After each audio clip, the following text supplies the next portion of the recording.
आप देख रहे हैं अमेज नाउ।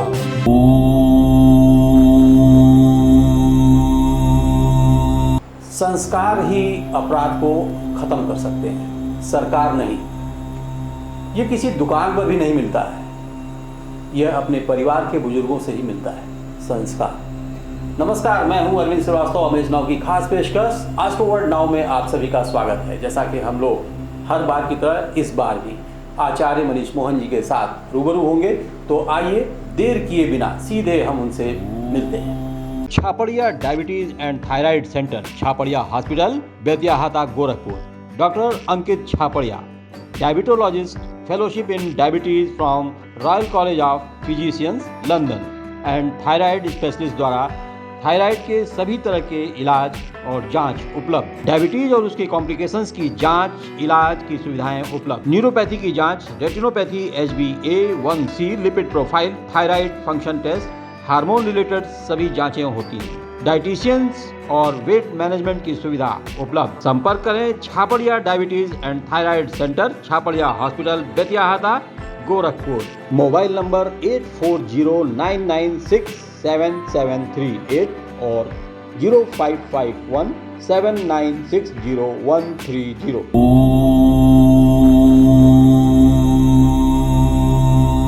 बहुत बहुत स्वागत है आचार्य डॉक्टर मनीष मोहन जी हमारे स्टूडियो में हमारे दर्शकों के साथ। ओम गंगणपतये नमः। इस सप्ताह भी पिछले तमाम एपिसोड्स की ही तरह इस बार भी नवमंडल में ग्रहों की स्थिति, इसके साथ साथ कॉलर्स की समस्याएं जी और साप्ताहिक राशिफल जी इस पर बातचीत करेंगे। और एक खास इस बार किस नक्षत्र पे बात करेंगे हमारे दर्शकों को पहले ही बता दें। पुनर्वसु नक्षत्र पे बात करेंगे। पुनर्वसु 2 भाग में बटा हुआ है, प्रथम, द्वितीय, तृतीय। यह एक चरण हुआ जी, चतुर्थ चरण हम लोग बाद में बात करेंगे, अगले नेक्स्ट एपिसोड में बात करेंगे। लेकिन ये हम लोग की चर्चा के आखिरी पड़ाव में जी हम लोग बात करेंगे नक्षत्र, पुनर्वसु नक्षत्र पर। जी शुरू करते हैं साप्ताहिक राशिफल जी।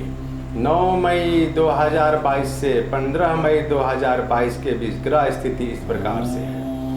मेष राशि में सूर्य और राहु, बुध वृष राशि में, केतु महाराज तुला राशि में, मंगल और शनि कुंभ राशि में, बृहस्पति और शुक्र मीन राशि में विराजमान है। आज शाम से, सप्ताह की शुरुआत में आज शाम से चंद्रमा सिंह राशि पे रहेंगे जी।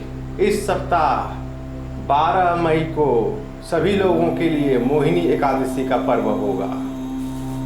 मोहिनी एकादशी जी, पूरे सप्ताह का एकमात्र त्योहार जी जी, बहुत अच्छी बात है। मोहिनी एकादशी जी, ये इसके बारे में भी कुछ बताने की जरूरत है। भगवान विष्णु का है, वैवाहिक जीवन के लिए बहुत अच्छा माना जाता है आज का जो है।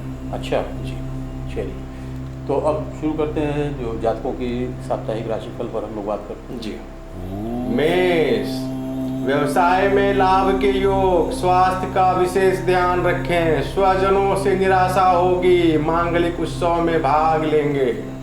वृष, उपहार या सम्मान का लाभ मिलेगा, विद्यार्थियों के लिए उत्तम समय, नौकरी में अच्छे अवसर प्राप्त होंगे, वाद विवाद से बचें।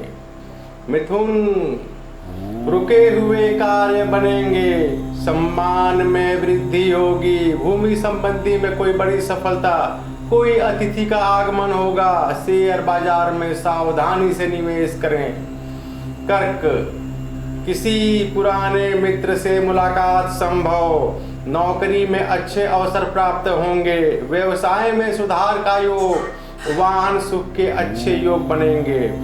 सिंह, शासन सत्ता का सहयोग मिलेगा, उच्च राजनीतिक लोगों से मुलाकात होगी, किंतु परिवार में लोगों से वाद विवाद से बचें, वाणी पर संयम रखें, विद्यार्थियों के लिए परिश्रम करना अति आवश्यक है।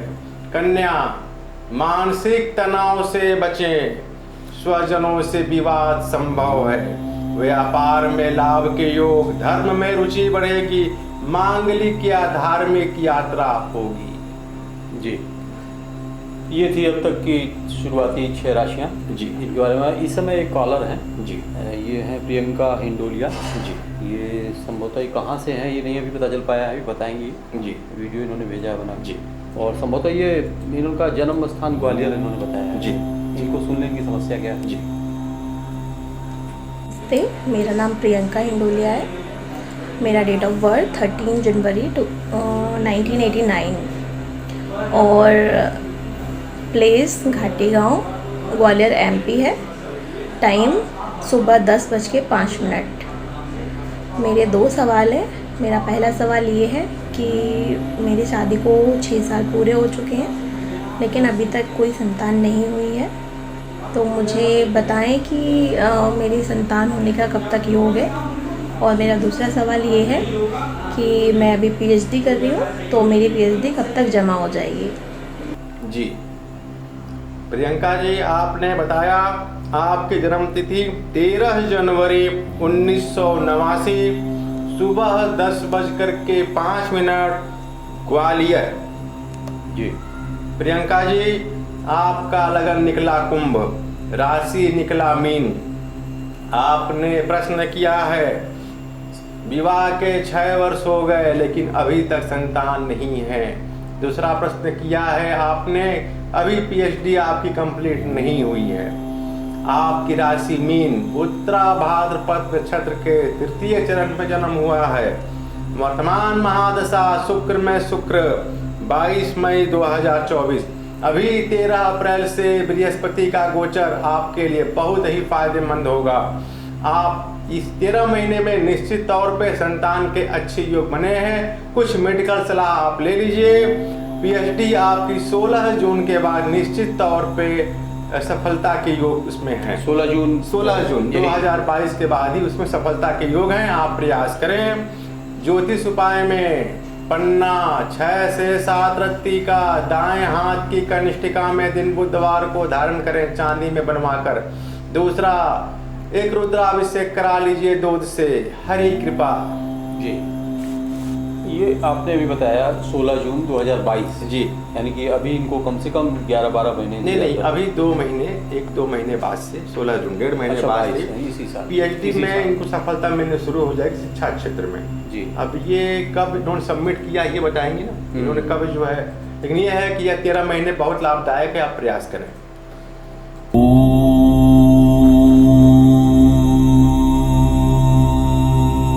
Ashmita hospital multi speciality centre, Geeta Vatika road, Gorakhpur. प्रसूति स्त्री इनफर्टिलिटी रोग विभाग, नवजात शिशु बाल रोग विभाग, हड्डी एवं जोड़ रोग विभाग, जनरल एवं लैप्रोस्कोपी सर्जरी विभाग, गंभीर एवं अति गंभीर रोगी विभाग, विशेषज्ञ चिकित्सक द्वारा इमरजेंसी सेवा 24 घंटे उपलब्ध। कम खर्च में बेहतर इलाज ही हमारी पहचान है। अपॉइंटमेंट हेतु संपर्क करें 9838463555। आधुनिक सुविधाओं से सुसज्जित OT, emergency, ICU ward, NICU ward, general और प्राइवेट वार्ड उपलब्ध। हमारा पता है अश्मिता हॉस्पिटल, पादरी बाजार चौक से 500 मीटर पश्चिम, गीता वाटिका रोड, गोरखपुर। फिर चलते हैं जातकों की शेष राशिफल की ओर। जी। तुला, यह सत्ता आपके स्वामी शुक्र स्वयं अपने उच्च राशि मीन में विराजमान है। श्रृंगार एवं साज सज्जा पर धन खर्च करेंगे। मांगलिक एवं धार्मिक कार्यों में रुचि लेंगे। प्रेम संबंधों में थोड़ा वाणी पर नियंत्रण रखें। वृश्चिक, आत्मबल में वृद्धि होगी। नौकरी में उन्नति के योग। व्यर्थ के वाद विवाद से बचें। विद्यार्थियों के लिए उत्तम समय। विदेश में पढ़ाई के योग बनेंगे।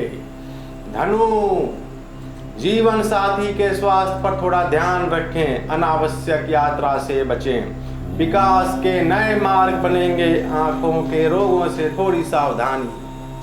जी। इसी बीच में एक और कॉलर हैं जी, दीक्षा दुबे, ये गोरखपुर से हैं जी। इनकी क्या समस्या है, इनको भी सुन लिया जाए। जी। सर, मेरा 9 जुलाई 1991 गोरखपुर में जन्म हुआ है और 9:49 मॉर्निंग का टाइम है। और अभी मैं ये कॉस्मेटोलॉजी ब्यूटी इन कल्चर में वो कर रही हूँ, कोचिंग कर रही हूँ सर। और मुझे आगे जाना है, तो मेरा क्या फ्यूचर होगा? जी। दीक्षा जी, आपने बताया आपका जन्म तिथि 9 जुलाई 1991, सुबह 9:49 गोरखपुर। दीक्षा जी, आपका लगन निकला सिंह। रोहिणी नक्षत्र के द्वितीय चरण में आपका जन्म हुआ है। राशि आपकी वृष आ रही है। वर्तमान महादशा बृहस्पति में, बृहस्पति 15 अप्रैल 2024 तक, चूंकि वृष राशि से इस समय बहुत अच्छा योग चल रहा है। निश्चित तौर पे आपने जो पूछा है अपने करियर के लिए बहुत ही अच्छा समय शुरू हो गया है। आप अपना कृपया प्रयास जारी रखिए। ज्योतिष उपाय में एक पुखराज 5 से 7 रत्ती का दाएं हाथ के तर्जनी में दिन बृहस्पतिवार को धारण करें। हरि कृपा। अभी आपने बताया इनको दीक्षा दुबे जी के जी। बृहस्पति में बृहस्पति का गमन है जी। ये कितना लाभदायक है या कितना असर है इसका? चूँकि दीक्षा जी की कुंडली में इस समय बृहस्पति उच्च के बैठे हुए हैं और बृहस्पति का आगमन हुआ है मीन राशि पे। निश्चित तौर पे इनको अपने क्षेत्र में बहुत अच्छी सुधार होगा सर। निश्चित तौर पे इनको अपना प्रयास करना चाहिए। करियर भविष्य इनका बहुत उज्जवल है। हमने कहा बस इनको अपना पुखराज धारण कर लेना चाहिए। बृहस्पति में बृहस्पति मतलब सब कुछ बहुत अच्छा। मनचाहा लाभ है, मनचाहा लाभ। जी। चलिए फिर चलते हैं जो शेष राशिफल हैं जातकों के। जी। मकर, पिता के स्वास्थ्य पर ध्यान रखें। व्यापार में लाभ के योग। राजनीतिक लोगों से मुलाकात होगी। किसी महिला अधिकारी से तनाव मिल सकता है। कुंभ, किसी अनजाने व्यक्ति पर अत्यधिक विश्वास ना करें। व्यर्थ के चिंता से दूर रहें। दांतों के रोगों से थोड़ी सावधानी से रहें। मांगलिक कार्यों में भाग लेंगे। मीन, कोई मांगलिक या धार्मिक यात्रा आपकी होगी। व्यापार या नौकरी में लाभ के योग। संतान के स्वास्थ्य पर थोड़ा ध्यान रखें। जीवन साथी के साथ थोड़ा मन मुटाव से बचें। जी, ये रही साप्ताहिक राशिफल जातकों की। जी। अब हम लोग जो शुरू में बात कर रहे थे जी। पुनर्वसु नक्षत्र की, जी। तो थोड़ी सी व्याख्या उस पर भी हो जाए मुख्य बिंदुओं पर। जरूर। पुनर्वसु नक्षत्र 2 चरणों में बटा हुआ है। प्रथम, द्वितीय, तृतीय और चतुर्थ। आज हम लोग प्रथम, द्वितीय और तृतीय चरण की बात करेंगे। पहले चरण। बिल्कुल। मिथुन राशि के 20 अंश से लेकर 30 अंश तक इनका स्वामित्व होता है। इनका स्वामी बुध होता है। नक्षत्र का मालिक बृहस्पति। अंग, कान, गला, कंधा और फेफड़े इनका स्वामित्व स्थान है। रोग, निमोनिया, कान में सूजन वह दर्द, फेफड़ों में कष्ट, घेंगा, क्षय रोग, रक्त विकार, कमर में दर्द, सिर दर्द, ज्वर, हृदय के बाहरी झिल्ली में सूजन भी इस रोग के कारण होते हैं। विशेषताएं, क्योंकि इनका राशि का मालिक बुध और नक्षत्र का मालिक बृहस्पति होता है, अतः यह बहुत ही ज्ञानी होते हैं, बुद्धिमान होते हैं, उत्तम स्मरण शक्ति, याददाश्त इनकी काफी अच्छी होती है, उचित निर्णय क्षमता करने वाले, सदाचारी, दानी, आकर्षक, संतोषी, लोकप्रिय, मित्र प्रिय, सबके साथ अच्छा व्यवहार रखने वाले, लेकिन थोड़ा आलस्य भी इनके अंदर होती है। व्यवसाय, पत्रकार, संपादक, प्रकाशक, ऑडिटर, कहानी लेखन, ज्योतिषी व गणित की गणना करने वाले, न्यायाधीश, इंजीनियर, सचिव, ग्राम प्रधान भी होते हैं। इनका गण देव होता है, नाड़ी इनकी आदि होती है। राशि का मालिक बुध, नक्षत्र का मालिक बृहस्पति होता है, राशि रत्न इनका पन्ना होता है। जी, बहुत महत्वपूर्ण बातें बताई।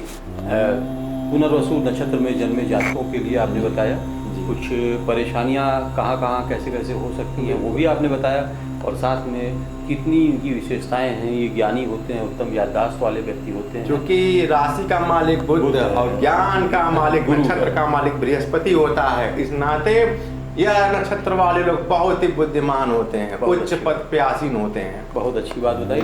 और चूंकि अब समय हम लोगों को आगे पढ़ने की इजाज़त नहीं दे रहा है, तो हम लोगों को अब अपने दर्शकों से इजाज़त लेनी होगी अगले सप्ताह की। ओम गंगणपतये नमः। तो दर्शकों, आपने देखा सुना, ये थे ज्योतिषाचार्य डॉक्टर मनीष मोहन जी, जिन्होंने हमें नवमंडल में ग्रहों की स्थिति बताई। इस सप्ताह जो खास एक मात्र त्यौहार पड़ रहा है मोहिनी एकादशी, इसके बारे में बताया और साप्ताहिक राशिफल कॉलर्स की समस्याओं के साथ साथ इन्होंने पुनर्वसु नक्षत्र के बारे में भी बहुत ढेर सारी महत्वपूर्ण जानकारियाँ दी। तो इसके लिए बहुत बहुत आभार आचार्य मनीष मोहन जी का। और अगले सप्ताह आज ही के दिन हम फिर मिलेंगे, तब तक के लिए हमें दीजिए अनुमति। नमस्कार।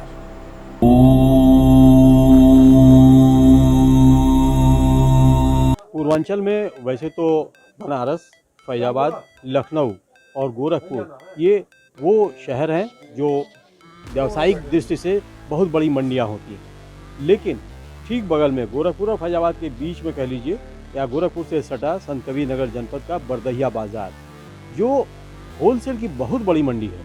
और इसमें जैसा कि हमने पहले भी बताया है कि बिहार और नेपाल तक के व्यापारी यहाँ आते हैं, क्योंकि यहाँ पर रेंज मिलता है और रेंज के साथ साथ कीमतें बहुत ही सस्ती होती हैं। सही लगता है रेंज वेंज सब, इसलिए हम आते हैं, बराबर आते हैं। यहाँ हम साड़ी, पेटीकोट और सूट, लहंगा, समझ में रेंज जितना मतलब डिजाइन समझ में आएगी हम लेके जाएंगे। बराबर हम इसी दुकान पे आते हैं, क्योंकि हमें रेंज यहाँ का समझ में आता है। तो रेंज समझ में है तो कीमत तो वही हुआ ना।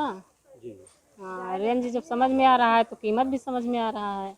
हाँ, फायदेमंद, सही पॉइंट वाली बात यही है कि हम यहाँ से ले जाते हैं तो हमें फ़ायदा निकलता है, इसलिए हम बराबर यहीं आते हैं।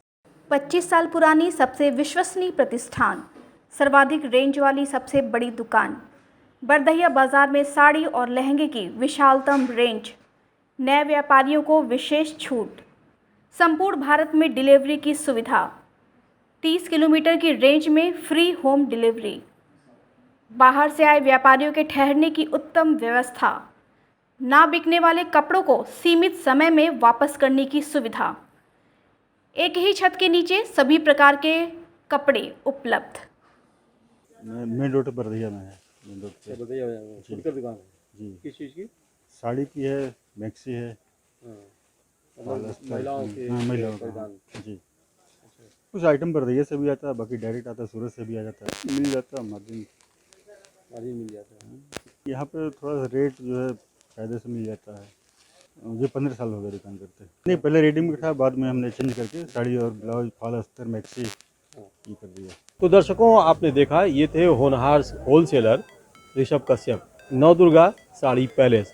एक ही छत के नीचे सारे रेंज आपको मिल जाना है। और इसी के लिए आप जैसा कि आपने भी देखा होगा कि यहाँ पर दुकान पर कस्टमर्स की, इनके ग्राहकों की लगातार भीड़ बनी हुई है। और ख़ास तौर से शनिवार से लेके सोमवार की अल सुबह तक, यानी कि लगभग ये 72 घंटे की ये दुकानदारी लगातार हफ्ते में चलती रहती है। शेष दिनों को उन्होंने कैसे बांट रखा ये भी आपने देखा। तो ये थी नवदुर्गा साड़ी पैलेस। देखते रहिए अमेज नाउ।